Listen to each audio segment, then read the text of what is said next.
ఈ ఐఎన్ఎస్ తబార్ ఆల్మోస్ట్గా చాలా కంట్రీస్ని రీసెంట్ టైమ్స్లో విజిట్ చేస్తూ వస్తుంది. లండన్కి వెళ్ళినప్పుడు, లండన్ గేట్ బ్రిడ్జ్ గుండా అది వెళ్ళినప్పుడు అక్కడ ఉన్నటువంటి భారత మూలాల నుంచి వెళ్ళిన వాళ్ళు చాలా అద్భుతంగా దాన్ని రిసీవ్ చేశారు. వాళ్ళు తయారు చేసిన గన్నుని ఇప్పుడు అమెరికన్ గన్ కంటే బాగుంది అన్నారు. అంటే 5.62 క్యాలిబర్ నుంచి 7.62 క్యాలిబర్కి వెళ్ళడమే ఒక సీరియస్ మెసేజ్ వెళ్తాం. మన ఆర్మ్డ్ ఫోర్సెస్లో మ్యాన్ పవర్ తక్కువ ఉంది. వాళ్ళ సైన్యంలో కనీసం ఉంటే ఒక 5-6 లక్షల మంది తగ్గిద్దామని ప్లాన్ చేస్తున్నారు. నమస్తే, welcome to defence roundup episode 5.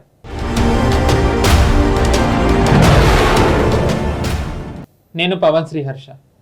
భారతదేశం ప్రపంచంలో డిఫెన్స్ ఇంటెలిజెన్స్ విభాగాలకు సంబంధించి ఏవైతే లేటెస్ట్ అప్డేట్స్ ఉన్నాయో వాటిని విశ్లేషణాత్మకంగా మేము ముందరికి తెచ్చే ప్రోగ్రామే ఈ డిఫెన్స్ రౌండప్. ఈ వారం డిఫెన్స్ రౌండప్లో డిఫెన్స్ అప్డేట్స్ గురించి మనతో చర్చించడానికి అంతర్జాతీయ వ్యవహారాల నిపుణులు మరియు డిఫెన్స్ ఎక్స్పర్ట్ మామిడి గిరిధర్ గారు ఉన్నారు. సార్ నమస్తే. నమస్తే హర్ష. నమస్తే సార్. మన ఫస్ట్ టాపిక్ వచ్చి ఇండియన్ నేవీ గురించి. గోవా షిప్ యార్డ్ ఒక కొత్త ఫ్రిగేట్ ఐఎన్ఎస్ త్రిపుట్ని లాంచ్ చేసింది. మీరు గత డిఫెన్స్ రౌండప్ ఎపిసోడ్స్లో కూడా చెప్పారు, 2014 తర్వాత నుంచి ఇండియన్ నేవీకి ఎక్కువ ప్రాధాన్యత ఇవ్వడం జరుగుతోంది. అంటే మన ఇండియన్ ఓషన్ రీజియన్ని సేఫ్ గార్డ్ సెక్యూర్ చేసే దాన్ని దృష్టిలో పెట్టుకున్నాను. సో అందులో భాగంగానే ఇప్పుడు ఒక కొత్త త్రిపుట్ని లాంచ్ చేశారు. ఇది ఒక ఫ్రిగేట్. ఇది మనం దీన్ని ఎలా చూడాలి? ఫ్రిగేట్ వల్ల మనకు వచ్చిన లాభం ఏంటి అండ్ ఫ్రిగేట్ అంటే ఏంటి వివరిస్తారా? అంటే మనకు దీని యాక్చువల్గా చారిత్రక నేపథ్యం కూడా చూడాలి, మనం హిస్టారికల్ పర్స్పెక్టివ్ చూడాలి. ఎందుకంటే మనకు గతంలో 62 యుద్ధంలో ఓన్లీ సైన్యం చైనాతో యుద్ధం చేసింది. మనకు ఎయిర్ ఫోర్స్ కానీ లేదా మన నేవీ కానీ అప్పుడు యుద్ధంలో దిగలేదు. అలాగే 65 పాకిస్తాన్ యుద్ధంలో కూడా మన నేవీ పార్టిసిపేట్ చేయలేదు. 71లోనే మనం 3 త్రివిధ దళాలు పార్టిసిపేట్ చేసినాయి. తర్వాత మనకు కార్గిల్ యుద్ధం వచ్చేసరికి ఓన్లీ ఆర్మీ పార్టిసిపేట్ చేసింది. కొంత ఎయిర్ ఫోర్స్, కొంత దాని చిన్న ప్రెజెన్స్ ఉంది, అంతకుమించి ఎక్కువ లేదు. అది నేవీ పెద్దగా లేదు. అంటే అఫ్ కోర్స్ నేవీ కూడా దాన్ని సిద్ధంగా ఉండినాం మనం కరాచీని బ్లాక్ చేయడానికి, బట్ యాక్షన్ అయితే జరగలేదు. కానీ క్రమేపీ ఏమవుతుందంటే చైనా మనకు ఇండియన్ ఓషన్ రీజన్ అనేదైతే అంటామో ఈ ప్రాంతాన్ని వాళ్ళ అధీనంలో తీసుకునే ప్రయత్నం వాళ్ళు చేస్తున్నారు. మనకు శ్రీలంకలో హంబంతోట కావచ్చు, లేదా గ్వాదర్ పోర్ట్ కావచ్చు, లేదా వాళ్లకు జిబౌటీలో ఉన్నటువంటి పోర్ట్ కావచ్చు, ఇలా మాల్డీవ్స్లో వాళ్ళు ప్రత్యేకంగా మూవజో ప్రభుత్వం వచ్చిన తర్వాత ఆల్మోస్ట్ ప్రతి 2-3 నెలలకు ఒక రీసెర్చ్ వెసల్ వస్తుంది అక్కడికి. ఇటువంటివన్నీ కూడా వాళ్ళు ఇన్ఫ్యాక్ట్ ఈవెన్ కొలంబో పోర్ట్లో కూడా ఒక మేజర్ పాయర్ వాళ్ళ చేతిలోకి వెళ్ళిపోయింది. ఈ పరిస్థితులలో అక్కడ మనం చూస్తే కనుక భారతదేశం యొక్క రక్షణ అన్నది మన సముద్రాల గుండానే మనకు సేఫ్టీ అన్నది ఉంటుంది అని మనకు అర్థమైంది. ఆల్రెడీ ముంబై దాడులు కూడా మన సముద్రం నుంచే వచ్చి చేశారు వాళ్ళు గత ప్రభుత్వాలు. ఎందుకంటే చైనా కావచ్చు, పాకిస్తాన్ కావచ్చు, ల్యాండ్ బార్డర్స్ చాలా కీలకం కాబట్టి ఎక్కువ మోతాదున వాళ్ళు ఆర్మీకి ఇవ్వడం జరిగింది. ఇప్పుడు క్రమేపీ వాళ్ళు మన నేవీ, ఎయిర్ ఫోర్స్ మీద ధ్యాస పెట్టడం మొదలుపెట్టాం మనం. ఫర్ ఇన్స్టెన్స్ ఎయిర్ ఫోర్స్కి సంబంధించి మనం రఫైల్స్ తీసుకున్నాము. అలాగే మనం ఎయిర్ ఫోర్స్కి సంబంధించి ఇప్పుడు MCA గురించి కావచ్చు, తేజస్ గురించి కావచ్చు, ఇటువంటివన్నీ మాట్లాడుతున్నాం మనం. అలాగే నేవీకి సంబంధించి గతంలో మనం ఉన్నటువంటి మన ఏదైతే నేవల్ ప్రాజెక్ట్స్ ఉన్నాయో వాటిని అన్ని రివ్యూ చేసుకొని P-75I అన్న పేరిట మనం సబ్మరీన్స్ కొందాం అన్నటువంటి ఒక నిర్ణయం చేయడం, దాంట్లో కొంత మనం ఇంపోర్ట్ చేయడము. అలాగే ఒక జర్మన్ కంపెనీను, తర్వాత ఒక ఫ్రెంచ్ కంపెనీ 2 ఉన్నాయి. రెండింటి దగ్గర నుంచి కూడా మనం ఇన్పుట్స్ తీసుకొని చేస్తున్నాం మనం. ఫర్ ఇన్స్టెన్స్ మెజగాన్ డాక్స్ లిమిటెడ్ వచ్చేసి త్రిస్సన్ కప్ మీద వాళ్ళు చేస్తున్నారు.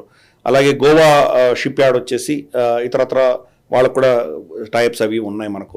సో ఓవరాల్గా చూస్తే కనుక మనం వీలైనంత వరకు ఇండిజినైజ్ చేసే ప్రయత్నం చేస్తున్నాం మనం. దాని భాగంగానే ఐఎన్ఎస్ త్రిపుట్ అన్నది ఫ్రిగేట్ ఏదైతే ఉన్నదో ఇది మల్టీ రోల్స్ చేస్తుంది. ఒకటే కాదు, మల్టీ రోల్స్. ఫర్ ఇన్స్టెన్స్ హైజాకింగ్ని నివారించడానికి మనం చాలా మన ఫ్రిగేట్స్ కూడా పనిచేసాయి, కార్వెట్స్ పనిచేసాయి, డిఫరెంట్ స్ట్రాటజీస్ వాడుకుంటాం మనం.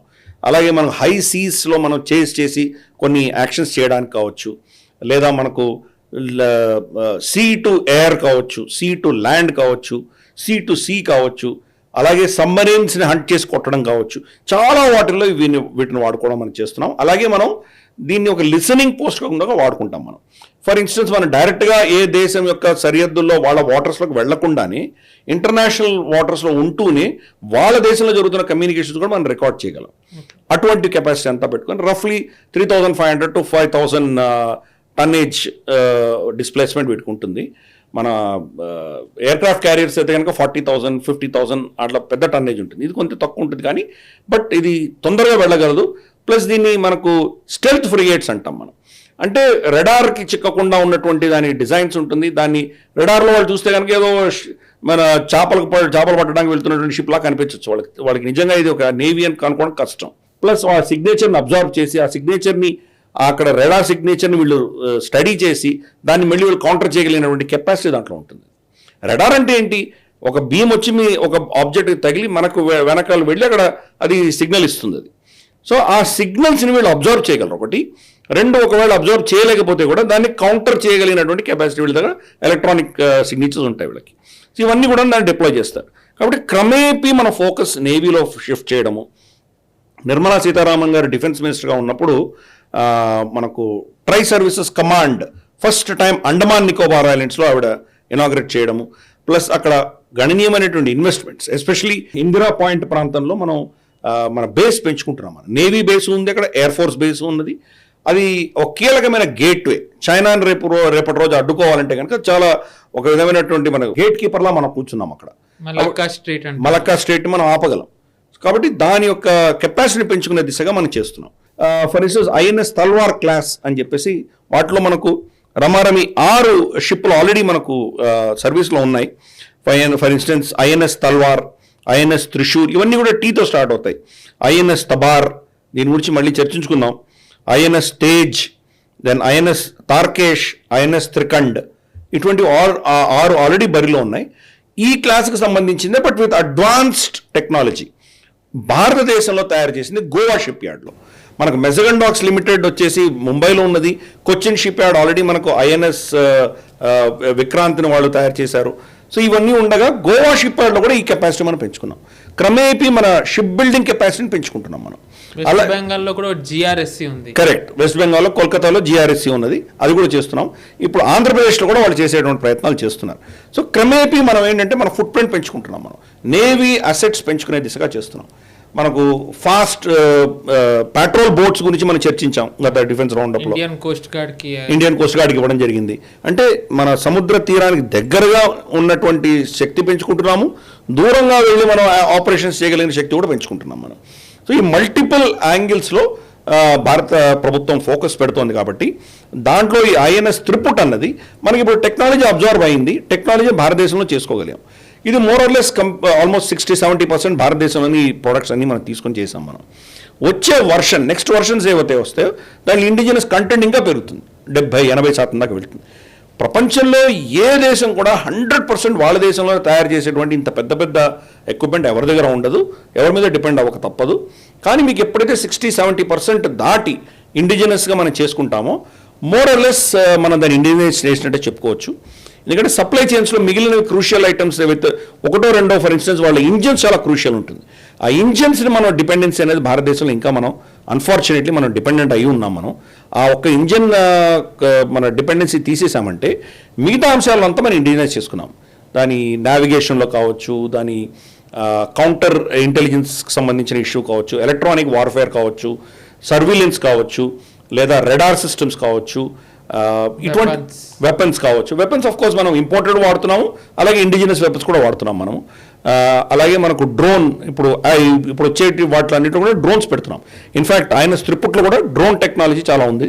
డ్రోన్లో కూడా మన వాళ్ళు ఆల్రెడీ రెండోది కూడా, ఒకటైతే గాల్లో వెళ్ళే డ్రోన్స్, సముద్రంలో వెళ్ళే డ్రోన్స్ కూడా మన వాళ్ళు ఆల్రెడీ ఎక్స్పెరిమెంట్ చేశారు, సక్సెస్ అయ్యాం మనము. They are going to deploy on these ships. So ఇటువంటివన్నీ కూడా ఒక మల్టీ ఫ్యాసెటెడ్గా మనం తయారు చేసుకుంటున్నాము.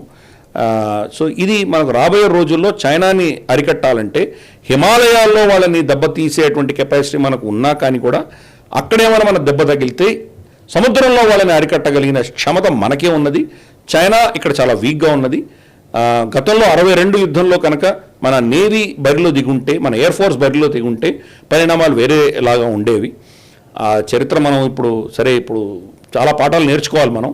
అప్పుడు చేసినటువంటి తప్పిదాలు మళ్ళీ పునరావృతం కాకుండా ఈ ప్రభుత్వం ఇటువంటి నిర్ణయం తీసుకుని మనకు ఇలా మన ఇండిజినస్ కెపాసిటీని పెంచుతున్నందుకు వీళ్ళని మనం సమర్థిద్దాం.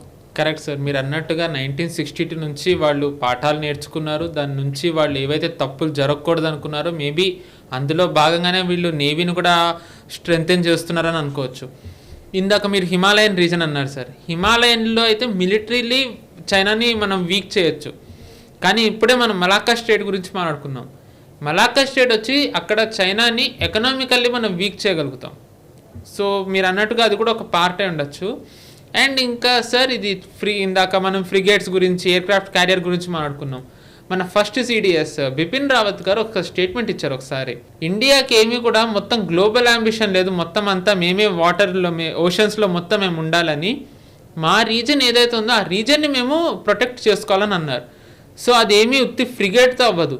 ఇప్పుడు మనం చూసుకున్నట్టయితే కనుక ఎయిర్క్రాఫ్ట్ క్యారియర్ కట్టుకున్నాం, కానీ ఎయిర్క్రాఫ్ట్ క్యారియర్కి ఏంటి అంటే దానికి చాలా సపోర్ట్ కావాలి.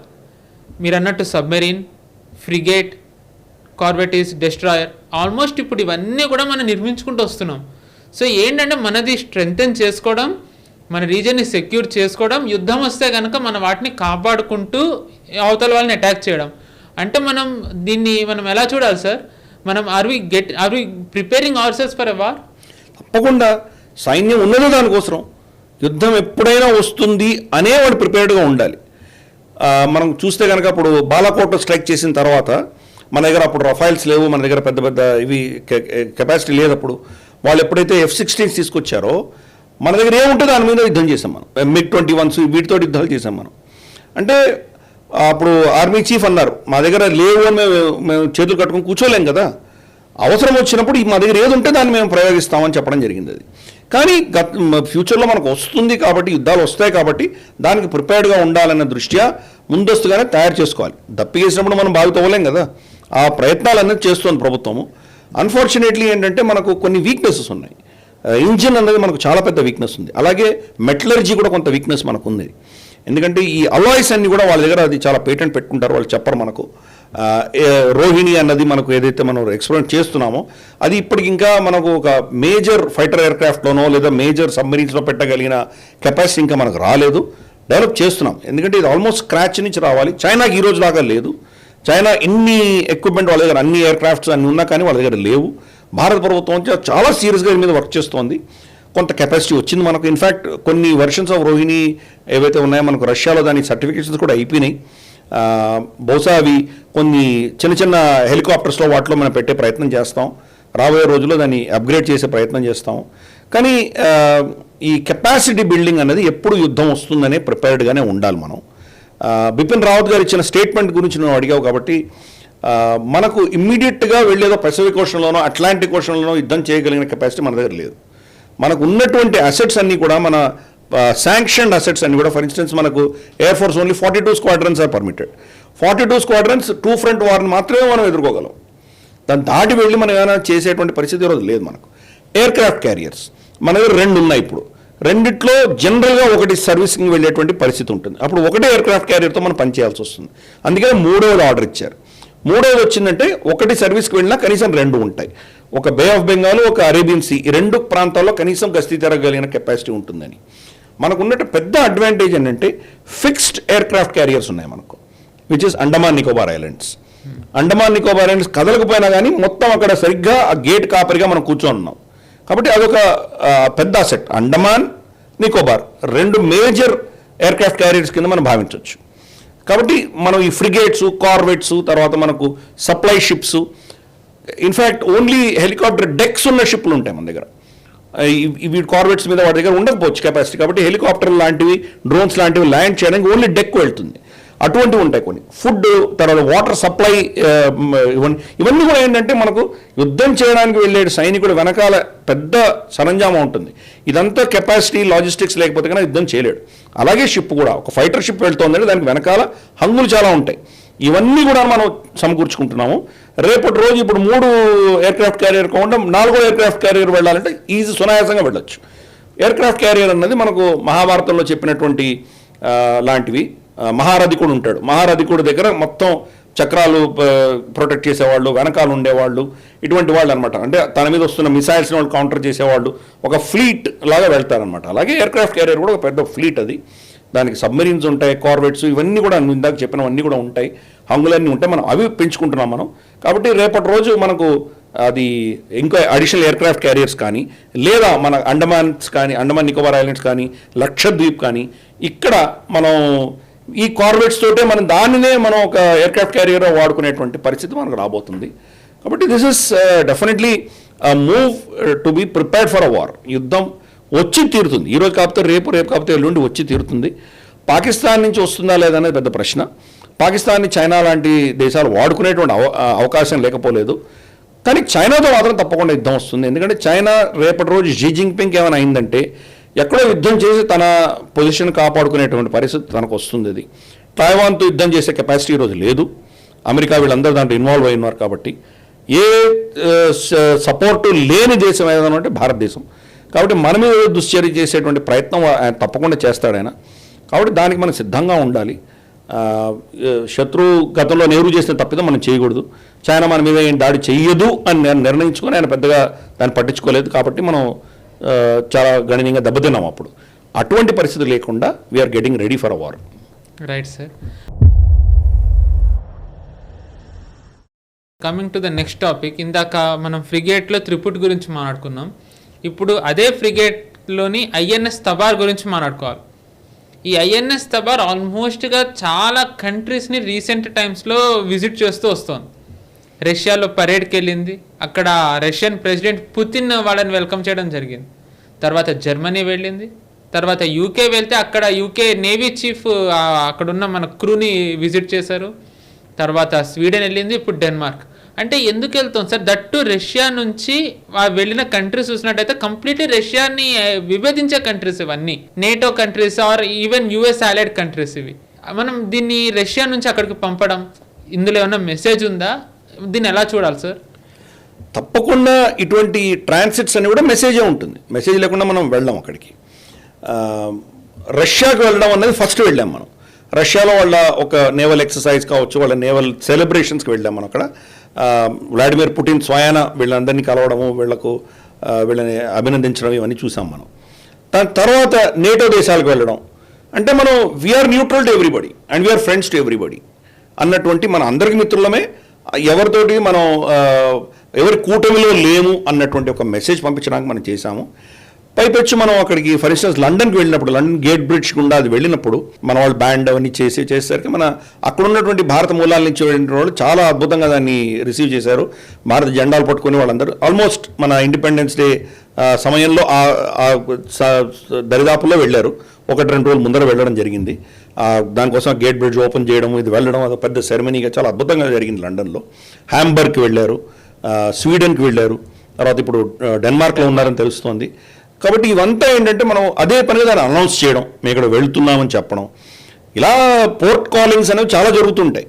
పోర్ట్ కాలింగ్ ఉన్నదంతా మనం అనౌన్స్ చేయట్లేదు, ఇది అదే పనిగా సెరిమోనియల్గా చేస్తున్నాం. అక్కడికి వెళ్ళి బ్యాండ్ చేయడము, తర్వాత అక్కడ ఏదో డెమాన్స్ట్రేట్ చేయడము, వాళ్ళ నేవీ ఆఫీసర్స్ తోటి ఇంటరాక్ట్ చేయడము, బహుశా వాళ్ళతోటి కొన్ని జాయింట్ ఎక్సర్సైజులు లాంటివి చేయడము, ఇవన్నీ కూడా ఏంటంటే ఒక స్ట్రాటజిక్ మూవ్ అనమాట. భారతదేశము మా ఇండియన్ ఓషన్ సరిహద్దులే కాదు, మేము మిత్ర దేశాలతో కలిసి ఏదైనా కార్యక్రమం చేయదలుచుకుంటే దానికి కూడా మేము సిద్ధంగా ఉన్నామని ఒక లార్జర్ మెసేజ్ పంపిస్తున్నాం. అదే చైనీస్ షిప్స్ వెళ్ళలేదు కదా అక్కడికి, భారత షిప్లు వెళ్తున్నాయి కదా, అంటే ఒక పెద్ద మెసేజ్ వెళ్తుంది. చైనాకు మెసేజ్ వెళ్తుంది, మాకు వీళ్ళందరూ మిత్రులే, వీళ్ళతో మేము అనుసంధానం చేసుకోగలుగుతున్నాము, కానీ నీకు ఎవరు మిత్రులు లేరు చూడు అని చెప్పేటువంటి ప్రయత్నం కూడా చేస్తున్నాం మనం. అండ్ చైనాకి మిత్రులు మనకి friends like Russia. Correct, Russia మిత్రుడు అని నేను అనలేను, కానీ ఏంటంటే మజ్బూరి అంటాం కదా హిందీలో, గతిలేని పరిస్థితిలో వాళ్ళు చైనాతో ఉండవలసిన పరిస్థితి వాళ్ళకు, మనకి మాత్రం స్ట్రాటజిక్ అలై. కరెక్ట్, మనకు స్ట్రాటజిక్ అలై. కాబట్టి రష్యాతో కూడా మనం వెళ్ళాం. రష్యాతో వ్లాడిమిర్ పుటిన్ స్వయాన వచ్చి వాళ్ళని కలవడం అన్నది చిన్న విషయం కాదు. నార్మల్గా డిఫెన్స్ మినిస్టరో లేదా వాళ్ళ నేవల్ చీఫ్ ఎవరో వస్తారు. అటువంటిది ఈ ఒక మెసేజ్ మనం పంపిస్తున్నాం. మనం మన యొక్క ఫుట్ ప్రింట్ అనేది మనం ప్రపంచవ్యాప్తంగా మనం కెపాసిటీ పెంచుకోగలుగుతున్నాము, తలుచుకుంటే ఎక్కడికైనా వెళ్ళగలము అన్నటువంటి ఒక సీరియస్ మెసేజ్ ఇస్తున్నాం. గతసారి ఐ థింక్ ఒక 2-3 నెలల క్రితం మన 2-3 అసెట్స్, నేవల్ అసెట్స్ మనకు ఆసియాన్ ప్రాంతంలో తిరిగాయి. సింగపూర్ కావచ్చు, మనకు ఫిలిప్పైన్స్ కావచ్చు, బ్రూనై కావచ్చు, పపువా న్యూ గిని, ఈ ప్రాంతాలన్నీ తిరిగి వచ్చాయి, వియట్నాం ఇవన్నీ తిరిగి వచ్చాయి.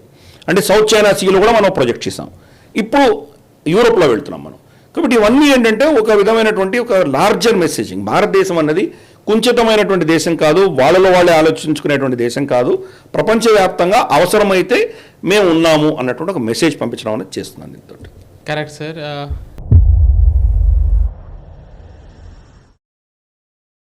నెక్స్ట్ ఇంకా ఒక టాపిక్లోకి వెళ్ళినట్టయితే ఉగ్రం ఒక గన్, ఇది అసాల్ట్ రైఫిల్. మనకి అసాల్ట్ రైఫిల్స్ అనేది, అసాల్ట్ రైఫిల్ అనే కాదు, any kind of infantry weapon, చిన్న పిస్టల్ నుంచి స్నైపర్ రైఫిల్ మనం అన్నీ ఇంపోర్ట్ చేసుకున్నవే.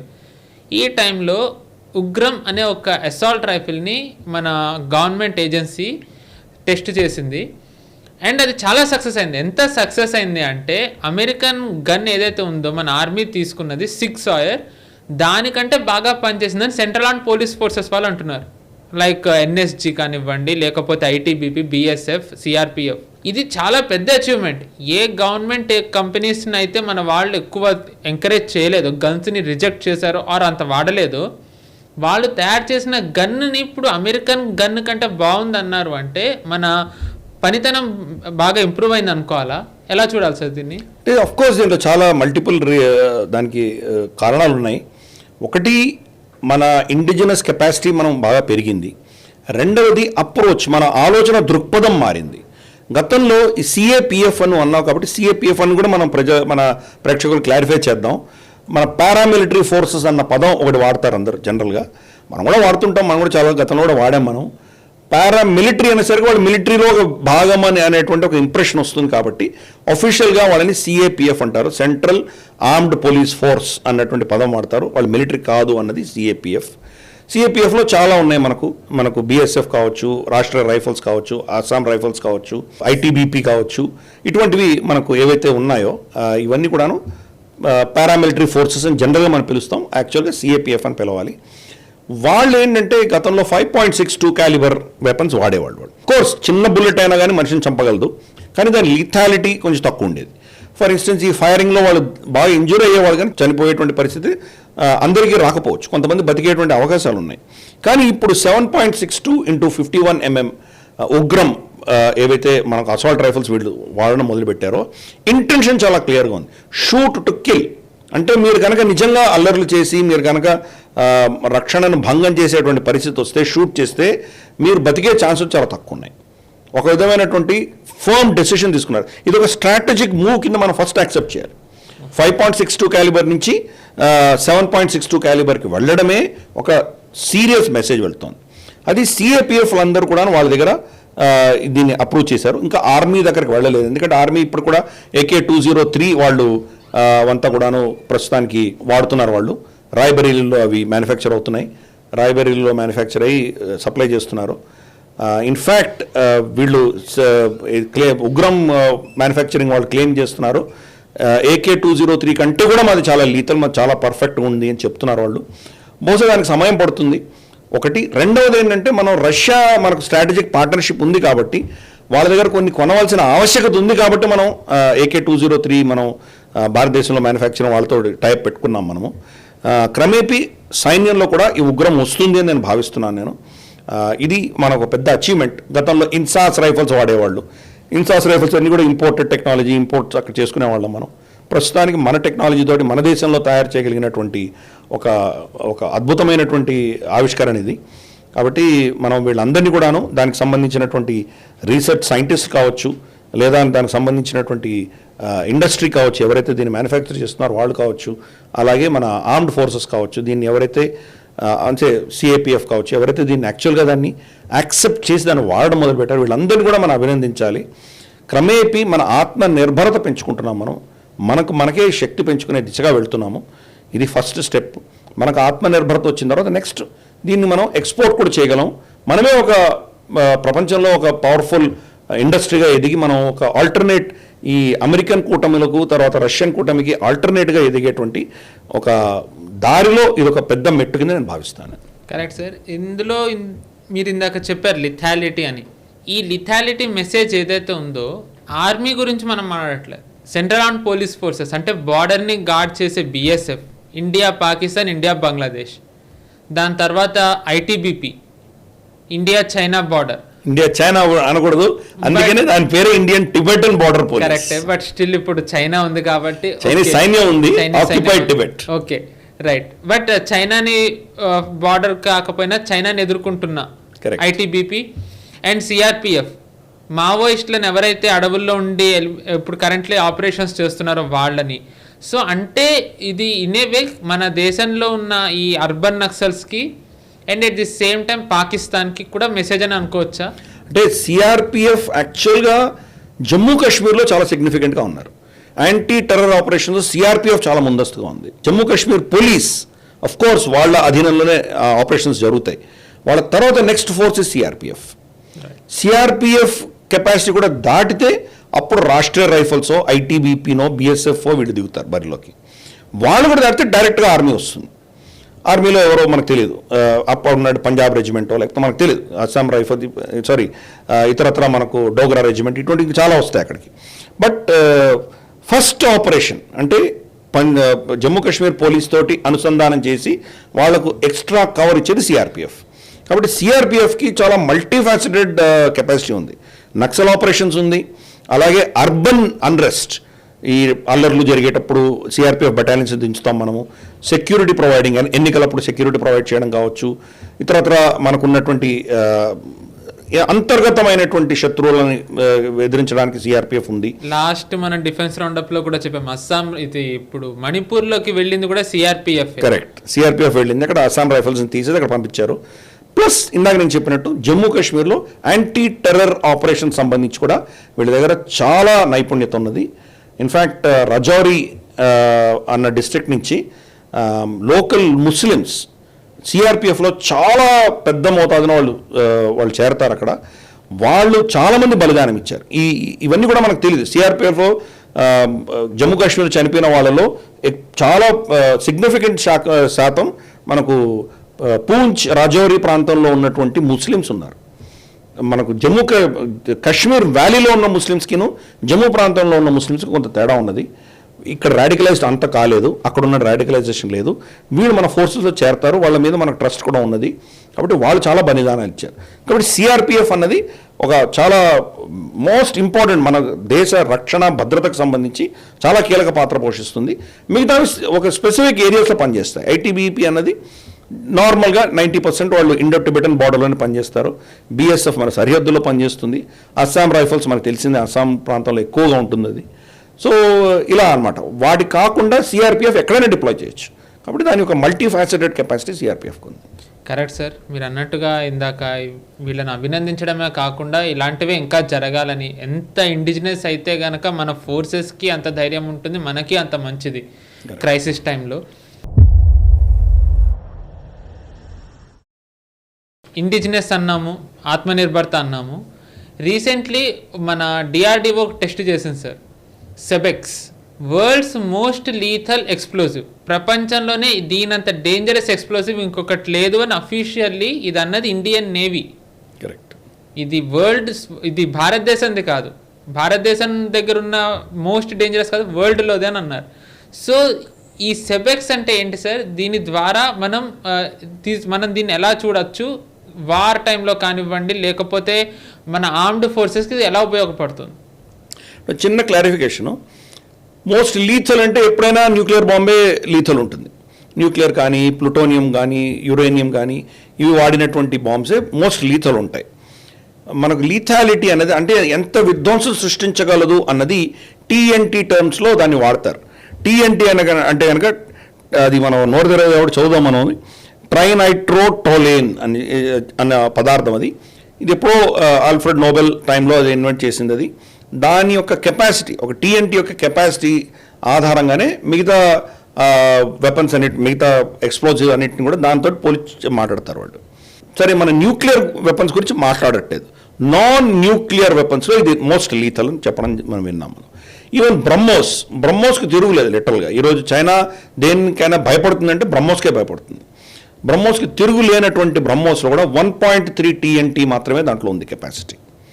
ఈ సెబెక్స్కి 2.01 టైమ్స్ టీఎన్టీ కెపాసిటీ. అంటే టీఎన్టీ ఎంత విధ్వంసం సృష్టిస్తుందో దానికంటే 2 రెట్లు ఎక్కువ విధ్వంసం సృష్టించగలిగినటువంటి కెపాసిటీ సెబెక్స్కి ఉంది.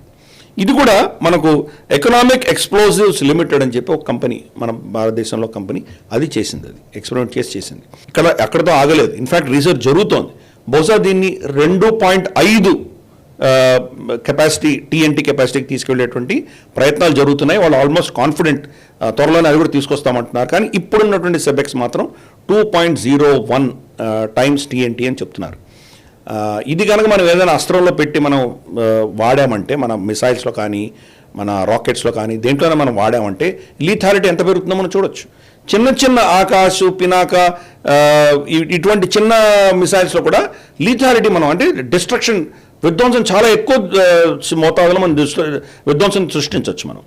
అదే బ్రహ్మోస్లోనో లేదా రేపు మనకు అగ్ని, సూర్య ఇటువంటివన్నీ ఉన్నాయి. అటువంటి ఇంటర్ కాంటినెంటల్ బలాస్టిక్ మిజైల్స్లో పెడితే దాని కెపాసిటీ ఎంత పెరుగుతుంది. Of course inter continental ballistic missiles నార్మల్గా న్యూక్లియర్ వెపన్స్కి వాడతారు, కానీ ప్రతిసారి న్యూక్లియర్ వెపన్ వాడాలని రూల్ లేదు. న్యూక్లియర్ వెపన్ కాకుండా కూడా మనం వాడేటువంటి పరిస్థితులు రావచ్చు మనకు. అటువంటప్పుడు ఈ కనుక సెబెక్స్ వెళ్ళిందంటే కనుక దాని లీథాలిటీ ఎంత ఉంటుంది, ఎంత డిస్ట్రక్షన్ ఉంటుంది. అంటే తక్కువ కెపాసిటీ తోటి ఎక్కువ రిజల్ట్ సాధించగలిగినటువంటి కెపాసిటీ మన దగ్గర ఉన్నది. నేవీ నిజంగా దాన్ని సర్టిఫై చేయడం మనం చూసాం. అది ప్రపంచంలో దీనికంటే లీథాలిటీ లేదు అని వాళ్ళు చెప్పడం జరిగింది. One we're all proud of it. మన నిజంగా మన దేశంలో ఇంత కెపాసిటీ మనం తెచ్చుకున్నామంటే కనుక నిజంగా చాలా గొప్ప విషయం ఇది. అఫ్ కోర్స్ భారత ప్రభుత్వం దీన్ని ఎక్స్పోర్ట్ చేయడానికి కూడా ఆలోచన చేస్తోంది. మన శత్రువుకైతే మనం ఇవ్వం, మన మిత్ర దేశాలకి ఇవ్వడంలో తప్పేం లేదు. రేపటి రోజు వాళ్ళ నుంచి మనకేదో కోరుకునేటువంటి పరిస్థితి రావచ్చు. అటువంటిప్పుడు వాళ్ళకు ఇచ్చిపుచ్చుకోవడాలని ఉంటాయి. మన దగ్గర ఉన్న టెక్నాలజీ వాళ్ళకి ఇవ్వచ్చు, వాళ్ళ దగ్గర ఉన్న టెక్నాలజీ మనకు తీసుకునేటువంటి అవకాశాలు రావచ్చు. కాబట్టి దానికి ఇది ఒక అద్భుతమైనటువంటి ఆవిష్కరణ. మనకు ఎకనామిక్ ఎక్స్ప్లోజివ్ లిమిటెడ్ ఇంజనీర్స్కి, సైంటిస్ట్కి వీళ్ళందరినీ కూడా అభినందిద్దాం. ప్లస్ అటువంటిది మన అంబుల పదలో ఉన్నందుకు మనం గర్విద్దాం. మన దేశం వీళ్ళ చేతిలో సురక్షితంగా ఉంది అని మనం భావిద్దాం. కరెక్ట్ సార్, మీరు అన్నట్టుగా మనం గర్వపడ్డమే. ఎందుకు ఇది మనకి చిన్న అచీవ్మెంట్ కాదు అంటే, మామూలుగా మనం చూసినట్టయితే చాలా మనం డెవలప్ చేసి మనం ఇక్కడ మ్యానుఫ్యాక్చర్ చేస్తున్న ట్రాన్స్ఫర్ ఆఫ్ టెక్నాలజీ అనో, జాయింట్ వెంచర్ అనో, ఇంకా మనం ఆ స్టేజ్లో చాలా వాటిల్లో మనం ఇంకా అందులోనే ఉన్నాం. ఇన్ఫ్యాక్ట్ చెప్పాలంటే ఇప్పుడు త్రిపుట్ కూడా రష్యన్ ఆరిజిన్దే, ఇది ఈవెన్ బ్రహ్మోస్ కూడా జాయింట్ వెంచరే. కానీ ఈ సెబెక్స్ అనేది ఏంటంటే కంప్లీట్లీ మన వాళ్ళే డిజైన్ చేసి డెవలప్ చేసింది. సో మీరు అన్నట్టుగా it is a huge achievement, a very big congratulations to the team and Indian navy కూడా we're very proud that our country's in safe hands అని అనాలి. అబ్సల్యూట్లీ.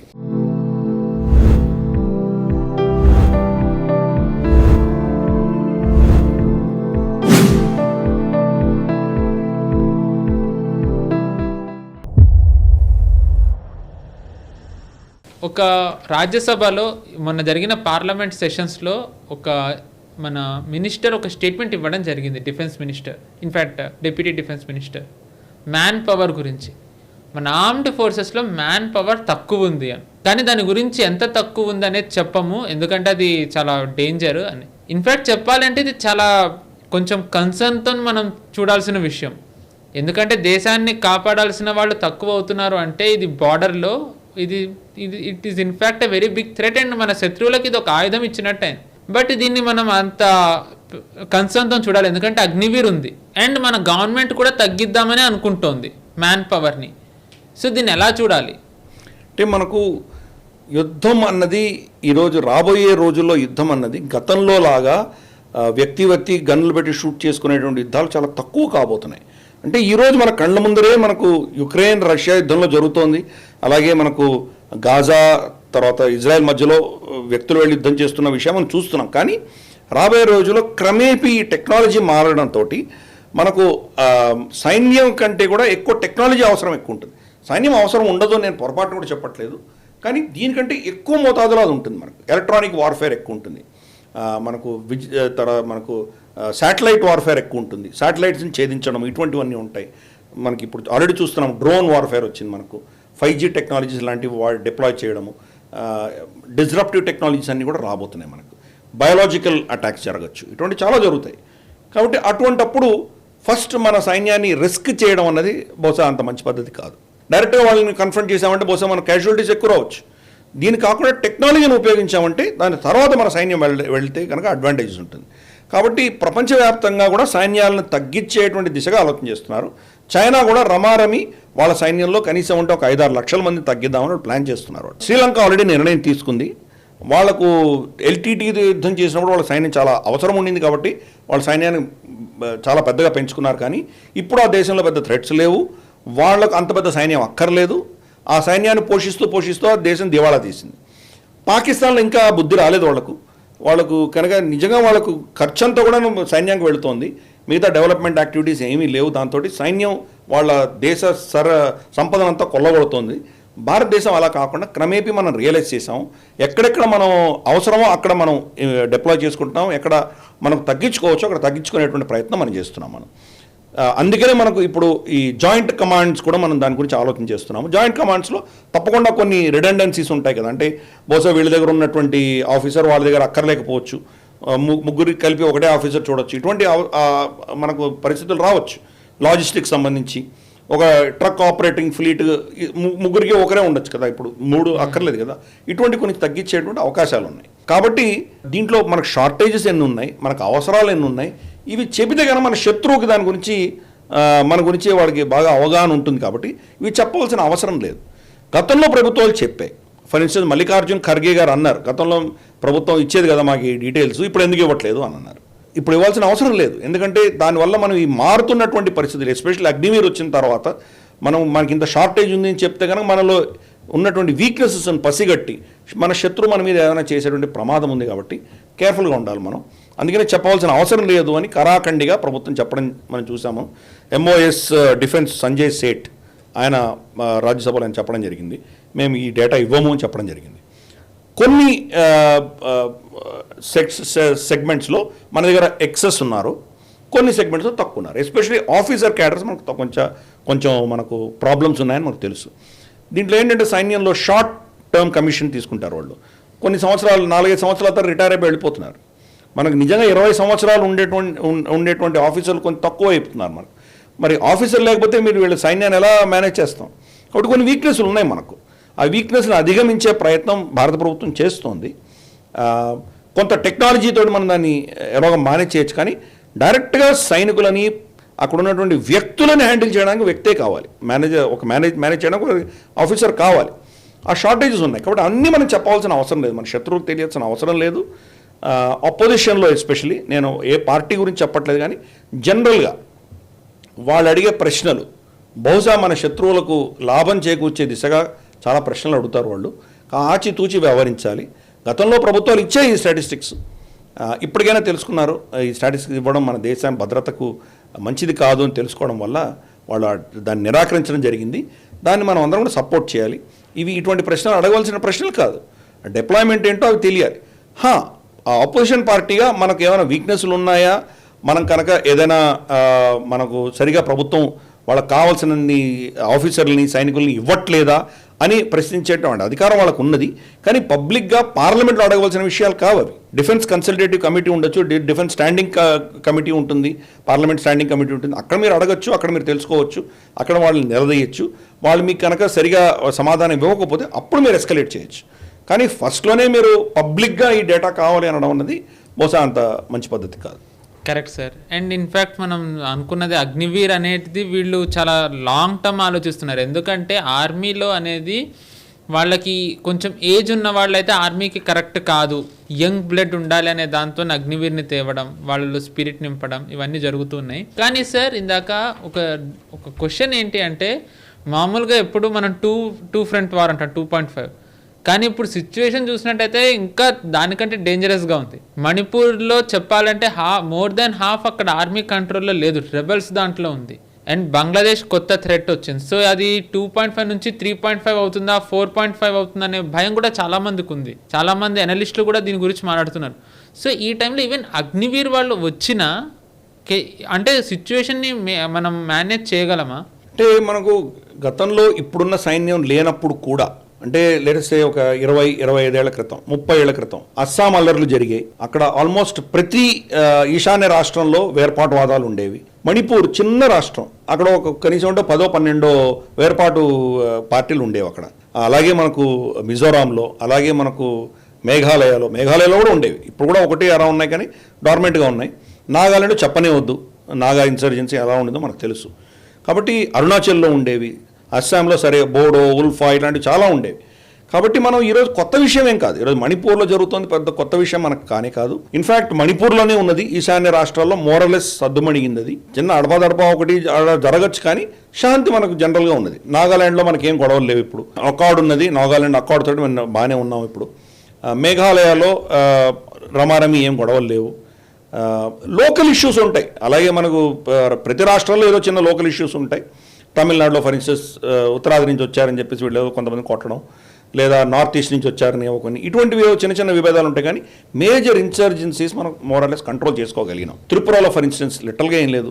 బంగ్లాదేశ్ ఈ చొరబాటుదారులు ఇక్కడి నుంచి వలస వచ్చిన వాళ్ళు ఇల్లీగల్స్ ప్రాబ్లమే, కానీ మేజర్ ఇన్సర్జెన్సీ అంటూ మనం కంట్రోల్ చేసుకోగలిగినాం అక్కడ. ఒకప్పుడు వేర్పాటువాదం ఉన్నటువంటి తెగలన్నీ కూడా ఈరోజు బీజేపీలో చేరిపోయినాయి అక్కడ త్రిపురలో. ఇటువంటి పొలిటికల్గా మనం ఏదో సొల్యూషన్స్ తీసుకురాగలిగాం మనం. కానీ అడపా ఇటువంటి వచ్చినప్పుడు మనం దాని గురించి పెద్దగా వరి అవ్వాల్సిన అవసరం లేదు. మనకు గతంలో చరిత్రలో మనకు ఆల్రెడీ ఎక్స్పీరియన్స్ ఉన్నది, వీటిని డీల్ చేసాం. 3-4.5 ఫ్రంట్స్ వారు కూడా డీల్ చేసాం మనం గతంలో చేయలేకేం కాదు. నక్సలిజం కనీసం 100-110 డిస్ట్రిక్ట్స్లో ఉండేది, ఈరోజు చాలా తక్కువ ప్రాంతంలోనే ఉన్నది, కంట్రోల్ చేయగలిగాము. నేను చదువుకున్నటువంటి సమయంలో వరంగల్లో నేను చదువుకున్నప్పుడు, నా చిన్నప్పుడు AK-47 కాదు, అప్పుడు ఉన్నటువంటి గన్లన్నీ వాళ్ళు వీధుల్లో వేసుకొని వాళ్ళు విప్లవ పాఠాలు పాడుకుంటూ చందాలు వసూలు చేసిన రోజులు నేను చూశాను. నేను మా ఆర్ఈసీ వరంగల్, మా నాన్నగారు పనిచేసినటువంటి ఆర్ఈసీ వరంగల్ వెనకాల కాజీపేట అని ఉంది. ఆ కాజీపేట్ ప్రాంతంలో వాళ్ళు శిబిరాలు వేసి అక్కడ వాళ్ళ కన్వెన్షన్స్ చేసుకునేవాళ్ళు. నక్సలైట్స్ ఓపెన్గా జరిగేది. నాన్నగారి కాలేజీలోనే నక్సలైట్స్ కొండపల్లి సీతారామే అక్కడ తలదాచుకున్నాడు ఆయన. కాబట్టి నక్సలిజం అన్నది ఎన్నో ప్రాంతాల్లో ఉన్నది, ఈరోజు మనం లేనే లేదు. తెలంగాణ లిటరల్గా తుడిచిపెట్టుకుపోయింది, లిటరల్గా లేదు మనకి. ఛత్తీస్గఢ్లో ఏదో కొంచెం ఉన్నది, జార్ఖండ్లో కొంచెం ఉన్నది, అక్కడ ఒడిస్సాలో ఆంధ్ర ఒరిస్సా బార్డర్ ఏఓబి ఆ ప్రాంతంలో కొన్ని ప్రాంతాల్లో పరిమితమైంది. లేకపోతే పశుపతి నుంచి దండకారణ్యం దాకా వాళ్ళ కంట్రోల్లో ఉండేది, తగ్గిపోయింది కదా. సో కాబట్టి మనం అంత వరి అవ్వాల్సిన విషయం కాదు. కానీ ఎస్, మనం కంప్లీట్గా మనం అన్నీ మన అధీనంలో తీసుకున్నాం అన్నటువంటి పరిస్థితి కూడా కాదు. Right sir. అంటే ఎందుకు అడగాల్సి వచ్చిందంటే, మామూలుగా చెప్పాలంటే కరెంట్లీ మణిపూర్లో ఇంకా బంగ్లాదేశ్ సైడ్ ఆర్మీ లేదు. ఇప్పుడు కరెంట్లీ మనం చైనాకి పాకిస్తాన్ బార్డర్లోనే ఉంది. సో ఇన్ కేస్ ఏమైనా సిచ్యువేషన్ ఎమర్జ్ అయితే అనే డౌట్ వచ్చి ఇలాగ అడగాల్సి వచ్చింది. అఫ్ కోర్స్ ఆ సిచ్యువేషన్ కూడా రాకూడదనే కోరుకుందాం. అంటే ఆర్మీ ఉంటుంది, ఆర్మీ లేకుండా ఉండదు, స్టాండ్ బై ఉంటాయి. ఈ రాష్ట్రాల్లో అన్నింటిలో ఆర్మీ ఉంటుంది, కానీ బార్డర్స్లో వాళ్ళని డిప్లాయ్ చేయం మనం. బార్డర్స్లో జనరల్గా BSFఓ ITBPనో వీళ్ళెవరో border SSB Sashastra Seema Bal, especially నేపాల్కి సంబంధించి ఆ ప్రాంతాల్లో ఇటువంటి వాళ్ళే మనం డిప్లాయ్ చేసి ఉంటాం. కానీ ఇటువంటి పరిస్థితులు కనుక ఎస్కలేట్ అవుతే స్టాండ్ బైలో ఉన్నాం. ఫర్ ఇన్స్టెన్స్ మనకు మియన్మార్లో జరుగుతున్న గొడవల వల్ల మన ఆర్మీ అక్కడ చాలా సీరియస్గా ఆపరేషనల్ రెడీనెస్లో ఉన్నది. అది రేపటి రోజు అక్కడ కనుక మన దేశాల్లో మన రాష్ట్రంలోకి స్పిల్ అయ్యేటువంటి పరిస్థితి వస్తే కనుక ఇమ్మీడియట్గా ఆర్మీ యాక్టివేట్ అవుతుంది. కాబట్టి మనం సిద్ధంగా ఉన్నాం, డిప్లాయ్ చేయలేదు, అవసరం లేదు. ఎందుకంటే సైన్యం పని ఏంటి? యుద్ధం చేయడం. లా అండ్ ఆర్డర్ కాపాడేటువంటి పోలీస్ విభాగం CAPF ఇందాకే మనం చెప్పుకున్నాం. కాబట్టి సెంట్రల్ ఆర్మ్డ్ పోలీస్ ఫోర్సెస్ వాళ్ళ పని అది. వాళ్ళు ఇక్కడ శాంతి భద్రతను చూసుకుంటారు. వాళ్ళ చేయి దాటినప్పుడే ఆర్మీ వస్తుంది. ఆర్మీ మాత్రం అక్కడ చాలా సిద్ధంగా ఉన్నది. అక్కడ ఆఫ్ కోర్స్ ఆర్మీ అవసరం రాకూడదని కోరుకుందాం సార్ మనం. Right sir. మనం మామూలుగా ఎప్పుడు మనం లాస్ట్ ఫ్యూ వీక్స్ నుంచి డిఫెన్స్ రౌండప్లో మనం ఒక బ్రేవ్ హార్ట్ గురించి మనం డిస్కస్ చేస్తూ వస్తున్నాం. సో నెక్స్ట్ ఇంకా బ్రేవ్ హార్ట్ గురించి మాట్లాడుకుందాం. మామూలుగా మనం గత డిఫెన్స్ రౌండప్లో కానివ్వండి, లాస్ట్ 2-3 డిఫెన్స్ రౌండప్ ఎపిసోడ్స్లో మనం కార్గిల్ వార్లో ఈ అమరులైన ఎంతోమంది సైనికుల గురించి మాట్లాడుకున్నాం. ఈరోజు కూడా కార్గిల్ వార్ సమయంలో అమరులైన ఒక సైనికుని గురించే మనం మాట్లాడుకుంటున్నాం. ఆయన పేరే పద్మపాణి ఆచార్య. ఆయన ఎవరు, ఆయన చేసిన త్యాగం ఏంటి, దానివల్ల కార్గిల్ వార్లో ఎలాగా పాకిస్తాన్కి అది ఒక దెబ్బ కింద మారింది అనేది గిరిధర్ సార్ ఈరోజు ఎక్స్ప్లెయిన్ చేస్తారు. పద్మపాణి ఆచార్య గారు ఒరిజినల్గా ఒరిస్సా నుంచి వచ్చారు. ఆయన పద్మపాణి ఆచార్య పేరులో మనకు తెలుస్తోంది. ఆయన ఒడిస్సాకు సంబంధించినటువంటి వ్యక్తి. కానీ వాళ్ళ కుటుంబం హైదరాబాద్లో సెటిల్ అయ్యారు, తెలంగాణలోనే ఉన్నారు. ఆయన 1993లో ఆఫీసర్స్ అకాడమీ చెన్నైలో ఆయన పట్టభద్రులై సెకండ్ రాజస్థాన్ రైఫల్స్లో ఆయన అపాయింట్ చేయడం జరిగింది. ఆయన మన కార్గిల్ యుద్ధంలో ఆయన కీలక పాత్ర పోషించారు. ఆయన యుద్ధం చేస్తూ వాళ్ళ తండ్రికి రాసిన లేఖ చాలా ప్రాముఖ్యత అది సంతరించుకుంది. అది దాంట్లో ఇది యుద్ధం అన్నది సహజం, ఈ రిస్క్స్ అన్నది తీసుకోక తప్పదు, యుద్ధంలో చావు బతుకులు అన్నవి సహజం అవి, కాబట్టి నేను బతుకుంటానో చనిపోతానో నాకు తెలియదు. ఒకవేళ నేను చనిపోతే నా పిల్లలకు నువ్వు మహాభారతంలో కథ రోజు ఒక కథ చెప్పు వాళ్ళకి, దానివల్ల వాళ్ళలో ఉన్నటువంటి సంస్కృతి పెరుగుతుంది, వాళ్ళలో ఒక విధమైనటువంటి భారతీయత పెరుగుతుంది అన్న దృష్ట్యా ఆయన లెటర్ రాశారు. మన సంస్కృతి పట్ల ఆయనకు ఉన్నటువంటి అవగాహన, దాని మీద ఉన్నటువంటి గౌరవం దానివల్ల మనకు తెలుస్తుంది. ప్లస్ తన వ్యక్తిగతమైన ప్రాణం ఉన్నా పోయినా పర్వాలేదు, తన యొక్క డ్యూటీ చాలా ఇంపార్టెంట్ అన్నటువంటి ఆలోచన దృక్పథంతో ఆయన వెళ్ళడం జరిగింది. కార్గిల్లో ఒక్కొక్క పీక్ కొండ, మన కొండ మీద వాళ్ళు కూర్చున్నారు, కింద నుంచి వచ్చే వాళ్ళని వాళ్ళు నిజంగా పిట్టలు కాల్చినట్టు కాల్చొచ్చు, ఎందుకంటే వీళ్ళకి కవర్ లేదు. రాయి వెనకాల దాచుకున్న రాయి నుంచి పక్కకు వస్తే కానీ షూట్ చేయొచ్చు, వాళ్ళు పైన కూర్చొని వాళ్ళు ఈజీగా షూట్ చేయొచ్చు. నార్మల్గా ఎలా ఉంటుందంటే కొండ మీద ఒక వ్యక్తి ఉంటే కింద 10 మందితో సమానం, అది 1:6 అంటారు, కొన్ని ప్రాంతాల్లో 1:10 అంటారు. అటువంటి పరిస్థితుల్లో వీళ్ళ బెటాలియన్, వీళ్ళ ఒక టీం ఏదైతే ఉందో ఒక పర్టికులర్ పీక్లో వాళ్ళు కూర్చున్నటువంటి వాళ్ళని వీళ్ళు ఎలిమినేట్ చేయవలసిన ఒక బాధ్యత వీళ్ళకి ఇవ్వడం జరిగింది. పద్మపాణి ఆచార్య గారును వాళ్ళ టీము వెళుతూ ఉంటే అక్కడి నుంచి వాళ్ళు షూట్ చేయడం మొదలుపెట్టేసరికి బుల్లెట్స్కి ఆల్రెడీ వీళ్ళ టీంలో చాలామంది చనిపోవడం జరిగింది. అప్పుడు ఆయన చాలా అతి ధైర్య సాహసాలు ఆయన ప్రదర్శిస్తూ ఆయన స్వయాన వెళ్ళి అక్కడ గ్రనేడ్స్ వేసి అక్కడ వాళ్ళని కంటిన్యూస్ ఫైర్ కొట్టడం మొదలుపెట్టారు. ఈ కవర్ ఫైర్లో ఈయన సైడ్ వాళ్ళు ఫైర్ మళ్లించి ఈయనను టార్గెట్ చేస్తుండగా తన మిగతా ఎవరైతే ఉన్నారో టీంలో వాళ్ళందరినీ మీరు ముందుకు వెళ్ళి దాన్ని క్యాప్చర్ చేయండి అని చెప్పడంతో ఆ బుల్లెట్ వర్షం అంతా ఆయన తీసుకున్నారు. కాబట్టి ఆయన దెబ్బ తగిలి ఆయన కింద పడిపోయి ఆల్మోస్ట్ చనిపోతున్న పరిస్థితుల్లో కూడా గ్రానైడ్స్ విసిరి వాళ్ళ సైనిక టీంని అంతా కూడా ముందుకు పంపించి వాళ్ళని మోటివేట్ చేశారు ఆయన. అందుకని ఆయనకి second highest award, military award MVC Mahavir చక్ర ఆయనకి ఇవ్వడం జరిగింది. అది ఆయన దాంట్లో చనిపోయారు అన్ఫార్చునేట్లీ. పాపులర్ దీంట్లో మనం చూస్తే కనుక LOC కార్గిల్ అన్నటువంటి సినిమాల్లో మనకు దీనికి సంబంధించిన కార్గిల్ యుద్ధానికి సంబంధించినటువంటి సినిమా తీశారో దాంట్లో మన తెలుగు యాక్టర్ నాగార్జున, అక్కినేని నాగార్జున పద్మపాణి ఆచార్య రోల్ ఆయన పోషించడం జరిగింది. అది చిరస్మరణీయుడు. వాళ్ళ తల్లిదండ్రులు ఇటీవలే కాలం చేశారు, వాళ్ళ కుటుంబం హైదరాబాద్లోనే ఉంటున్నారు వాళ్ళు. వాళ్ళ అమ్మాయి కూడా ఈరోజు పెద్దదైంది, అమ్మాయి కూడా బహుశా ఆర్మీలో చేరాలన్నటువంటి ఆశ ఆవిడ చెప్పడం జరిగింది. అది చూద్దాం, అటువంటి మహానుభావుడికి మనం నివాళులు అర్పించాలి. తన వ్యక్తిగతమైనటువంటి ప్రాణంకి కూడా లెక్క చేయకుండా, రక్షణ లెక్క చేయకుండా దేశ రక్షణ కోసం ఆయన చేసినటువంటి బలిదానం కావచ్చు, లేదా ఆయన చూపించినటువంటి నేతృత్వం కావచ్చు, దానికి ప్రభుత్వం అయితే ఎలాగో MVC ఇచ్చింది, కానీ ఆయనను మళ్ళీ మనం డిఫెన్స్ రౌండప్లో స్మరించుకోవడం అన్నది మనం చేస్తున్నటువంటి చిన్న నివాళిగా మనం భావిద్దాం. Correct sir. అంటే 65 కానివ్వండి, 62 కానివ్వండి, 71, 47, 99, దాని తర్వాత పాకిస్తాన్ అటాకుల్లో కానివ్వండి ఎంతోమంది అమరులు అయిపోయారు. నిజానికి చెప్పాలి అంటే గత ఎపిసోడ్స్లో కూడా మనం అనుకున్నట్టుగా ఈరోజు మనం ఇక్కడ ఇంత ధైర్యంగా, ఇంత మనం రిలాక్స్డ్గా మాట్లాడుతూ ఉండొచ్చు, కానీ మనం ఇలా ఉండడానికి వాళ్ళు అక్కడ చలిలో కానివ్వండి, వాళ్ళు అసలు ఎలాంటి సిచ్యువేషన్లో ఉన్నారో మనం ఇమాజిన్ కూడా చేయలేం. సో వాళ్ళందరూ కూడా క్షేమంగా ఉండాలని కోరుకుంటూ, అమరులైన వాళ్ళకి నివాళులు అర్పిస్తూ మనం ఒక్కసారి వాళ్ళని తలుచుకోవడం తప్ప మనం ఏం చేయలేము ఇంకా. రైట్ సార్, మనం నెక్స్ట్ ఇంకో టాపిక్లోకి వెళ్ళినట్టయితే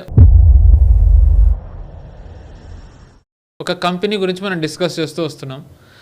ఇండియాలో డిఫెన్స్ ఇండస్ట్రీ ఎలా పెరుగుతోంది, డిఫెన్స్ కంపెనీస్ ఎలా వస్తున్నాయి, ఎలా ఎమర్జ్ అవుతున్నాయి, వాటికి ప్రోత్సాహం ఎలా వస్తుంది, అవి ఎలా వాటి ఫుట్ ప్రింట్స్ని ఎక్స్పాండ్ చేసుకుంటూ వెళ్తున్నాయి అనేది మనం చెప్పడం జరుగుతుంది. అందులో భాగంగానే ఈరోజు మనం పినాకా ఏరోస్పేస్ గురించి మనం చర్చించబోతున్నాం. ఈ పినాకా ఏరోస్పేస్ని స్థాపించిన ఆవిడ DRDOలో పనిచేశారు, P. రాధిక. సో ఈ పినాకా ఏరోస్పేస్ ఏంటి సార్, ఇది ఏ విభాగాల్లో పనిచేస్తుంది అండ్ దీని స్పెషాలిటీస్ ఏంటి సార్?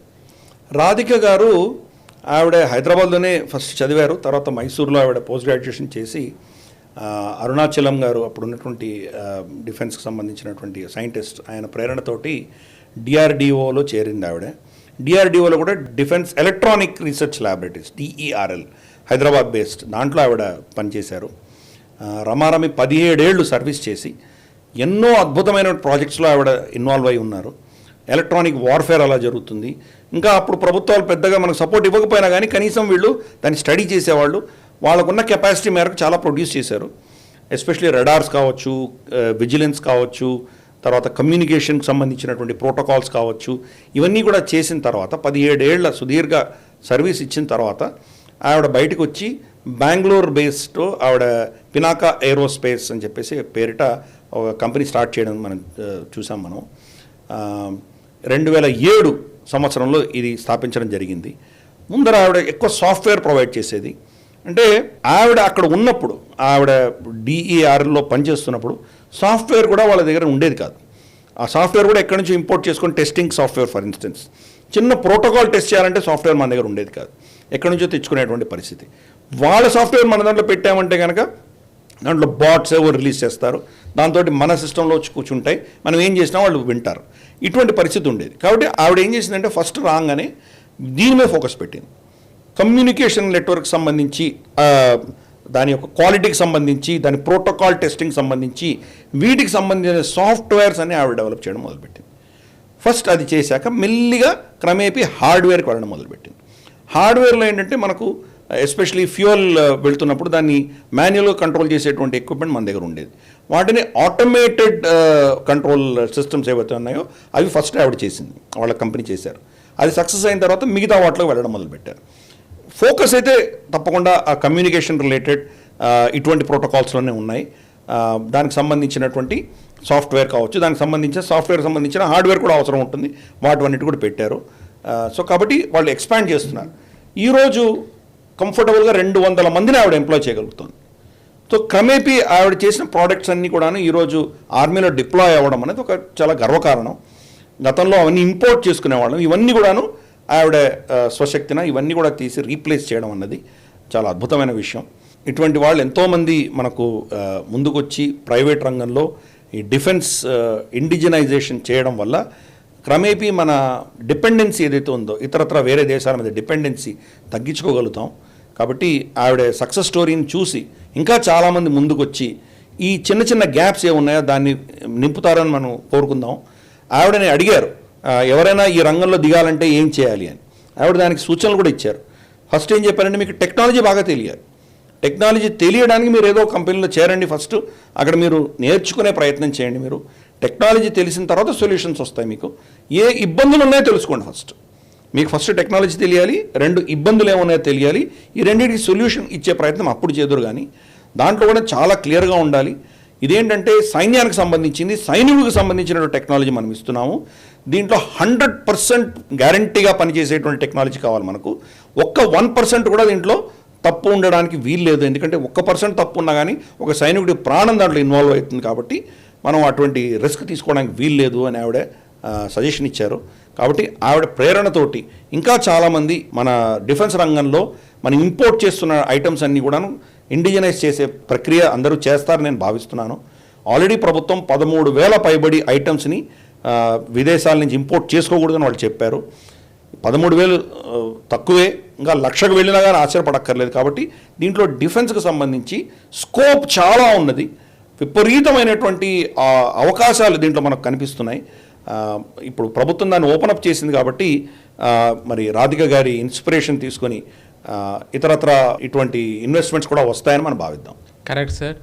ఏదైతే మన ప్రధాని గారు ఎప్పుడు అంటారో make in India, Atmanirbhar Bharat అని, దానికి నిజంగా చెప్పాలంటే ఒక ఎగ్జాంపుల్గా నిలిచారు ఈవిడ. ఎట్ ది సేమ్ టైం ఆవిడ చేయడం నిజానికి గ్రేట్ అచీవ్మెంట్ అయితే, దాన్ని నమ్మి మన ఆర్మ్డ్ ఫోర్సెస్ కూడా ఇన్వెస్ట్ చేయడం, ఆవిడతో కొలాబరేట్ అవ్వడం, ఈ కంపెనీతో వాళ్ళు కూడా అన్ని ఓన్ అప్ చేసుకుని వాడడం, it's really a very remarkable feet. And ఇలాగే పినాకా ఏరోస్పేస్లని ఇంకా ఎన్నో కంపెనీస్ రావాలి అని, వాళ్ళందరినీ కూడా మన ఆర్మ్డ్ ఫోర్సెస్ వాళ్ళు ఇలాగే ఎంకరేజ్ చేయాలి. దీని ద్వారా నిజంగా make in India and Atmanirbhar భారత్కు ఒక ట్రూ ఎగ్జాంపుల్గా ఇంకా చాలా కంపెనీస్ రావాలని కోరుకుందాం సార్. ఇంకా నెక్స్ట్ వెపన్లోకి వచ్చినట్టయితే, మనం మామూలుగా last few defence round up దాంట్లో మనం వెపన్స్ గురించి మాట్లాడుతూ వచ్చాం. అంటే ఈ పర్టికులర్ వెపన్ ఏంటి, ఈ పర్టికులర్ ట్యాంక్ ఏంటి, వీటి స్పెషాలిటీ ఏంటని. Just for a change sir, ఈరోజు 2 మిసైల్స్ తీసుకుని ఆ మిసైల్స్ డిఫరెన్స్ గురించి చర్చిద్దాం సార్. మామూలుగా బలిస్టిక్ మిసైల్, క్రూజ్ మిసైల్. అంటే మామూలుగా generally ballistic missile, cruise missile అంటే మీరు కొన్ని ఎగ్జాంపుల్స్ ఇస్తే కనుక మన ప్రేక్షకులకు అర్థమవుతుంది. ఈ రెండింటికి మధ్య డిఫరెన్స్ ఏంటి సార్? అండ్ వీటిలలో ఏది బెస్ట్ అని అనొచ్చా, లేకపోతే వేటి స్పెషాలిటీ వాటికే ఉందా? ఈ రెండు మన దగ్గర ఉన్నాయా? ఉంటే అవి ఇండిజినసా, లేకపోతే మనం ఇంపోర్ట్ చేసుకున్నావా, ఆర్ జాయింట్ వెంచరా? బాలిస్టిక్ మిసైల్ క్రూజ్ మిసైల్లో ఉన్న ఫండమెంటల్ డిఫరెన్స్ ఏంటంటే, క్రూజ్ అన్నది దాన్ని మనం చాలా సునాయాసంగా కంట్రోల్ చేయొచ్చు. ఒకసారి ఫైర్ చేసిన తర్వాత కూడా ఎటు వెళ్ళాలన్నా దాన్ని మనం కంట్రోల్ చేయొచ్చు. భూమికి చాలా దగ్గరగా వెళుతుంది అది. దాని డైరెక్షన్స్ ఆల్రెడీ ప్రీసెట్ ఉండవు.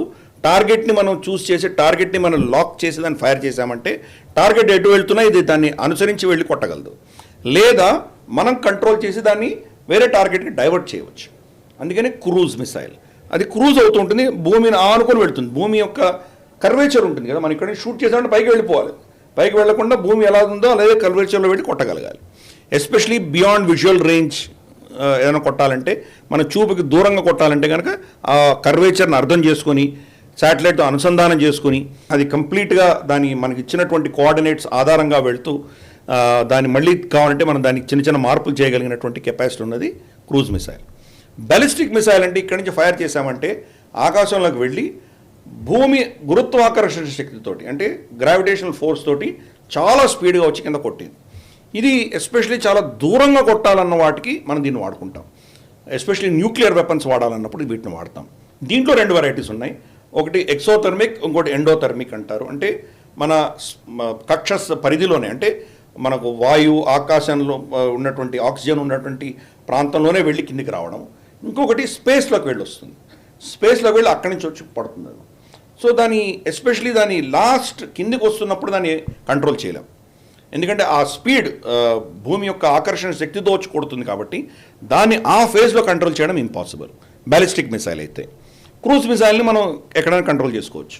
బాలిస్టిక్ మిసైల్ మనం షూట్ చేసిన తర్వాత కూడా కొన్ని బాలిస్టిక్ మిసైల్స్ కొంత మనం డైవర్ట్ చేయగలిగినటువంటి కెపాసిటీస్ ఉన్నాయి. కానీ ఫర్ ఇన్స్టెన్స్ అగ్ని 5 మనకున్నది.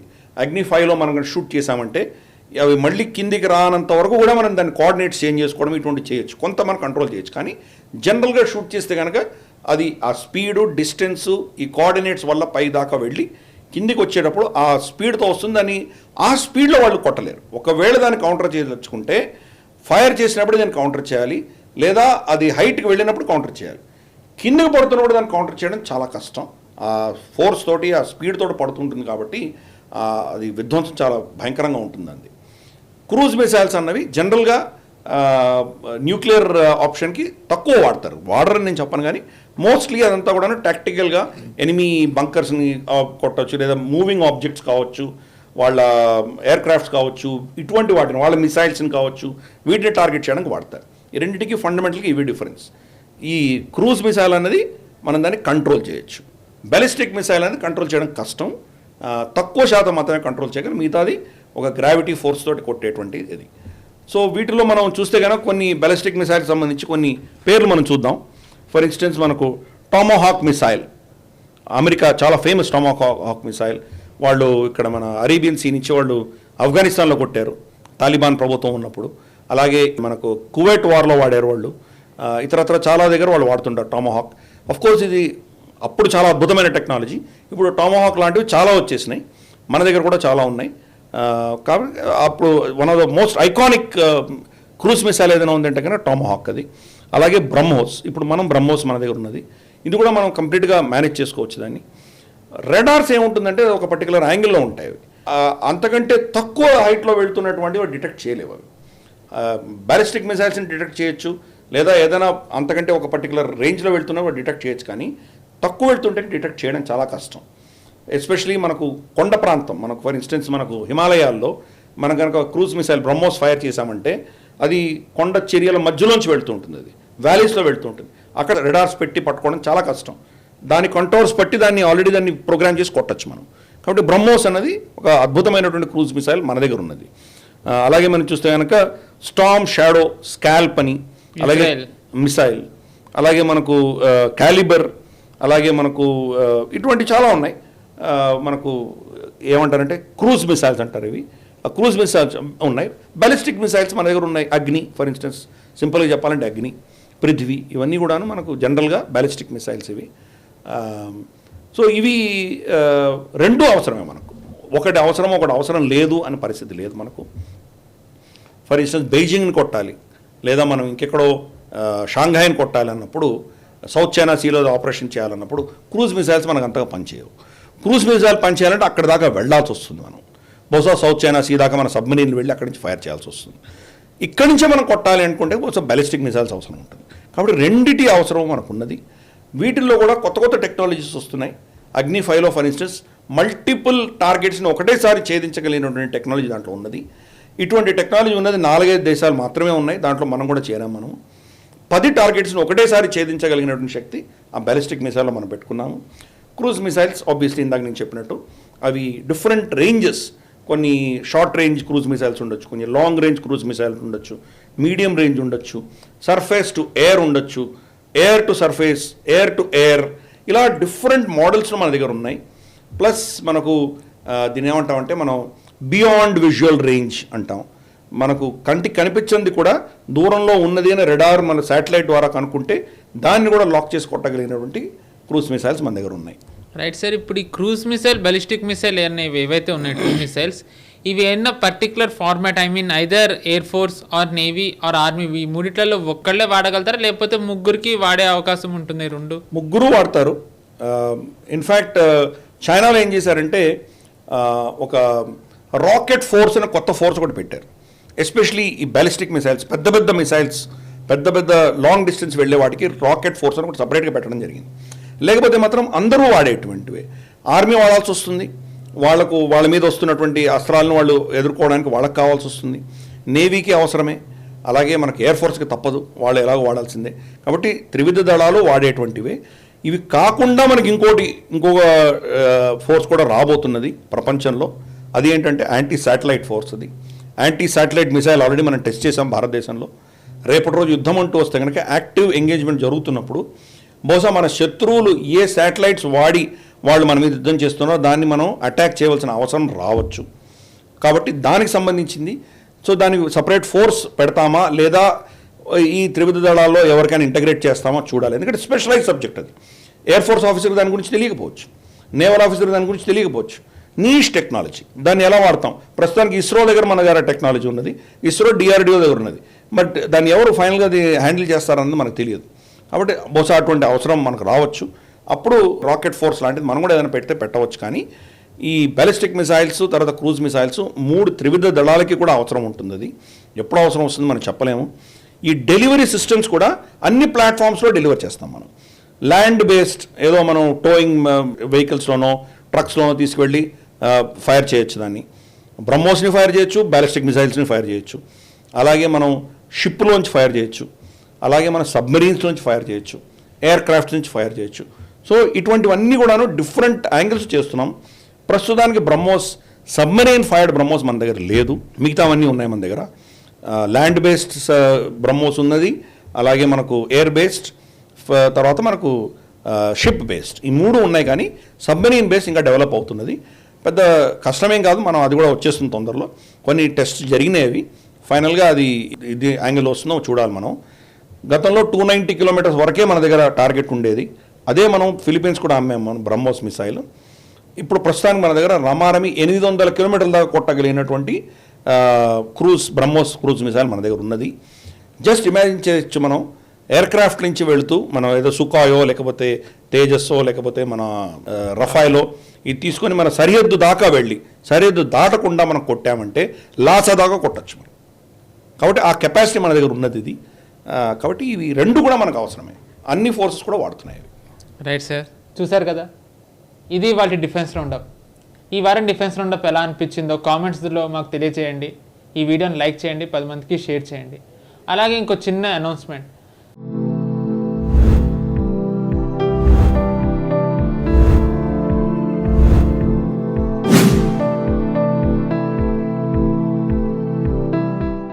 NH ప్రైమ్ అనేది ఆగస్ట్ 15న లాంచ్ అయింది, OTT ప్లాట్ఫామ్.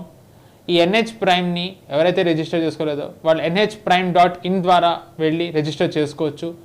దాంట్లో ఎంతో మన కల్చర్కి సంబంధించిందే కాకుండా హిస్టరీ, పురాణాలకు సంబంధించి కూడా కొన్ని షోస్ చేస్తున్నాము. ఎలా అయితే నేషనలిస్ట్ హబ్ని ఆదరిస్తున్నారో అలాగే NH ప్రైమ్ని కూడా ఆదరిస్తారని మేము నమ్ముతున్నాము. అలాగే మరోసారి nhprime.in వెబ్సైట్లోకి వెళ్ళి రిజిస్టర్ చేసుకోండి. ఇది వాటి డిఫెన్స్ రౌండప్. వచ్చే వారం డిఫెన్స్ రౌండప్లో మళ్ళీ కలుద్దాం. నమస్తే.